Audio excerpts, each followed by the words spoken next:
মা জানো তো আমার শাশুড়ি না আমাকে আটা মাখতে বলেছে। হ্যাঁ মা, ভয় পাওয়ার কোনো কারণ নেই, আমি যেমনটা বলছি তেমন তেমন কর। আচ্ছা মা। প্রথমে আটাটা ঢাল। কোথায়?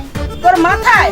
আমি বিয়ের আগে যেমনটা বলেছিলাম তেমনটা করেছিলি? বলেছিলাম কাজ শিখ, কাজ তো শিখলি না। আচ্ছা বুঝে গেছি, বুঝে গেছি। তারপর কি করব? মাটি করে জলটা ঢাল।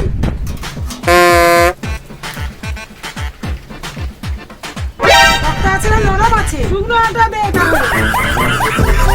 দিয়েছি। বিয়ে কেমন হয়েছে আমাকে আবার বল। এবার একটু হাতে করে জল দে।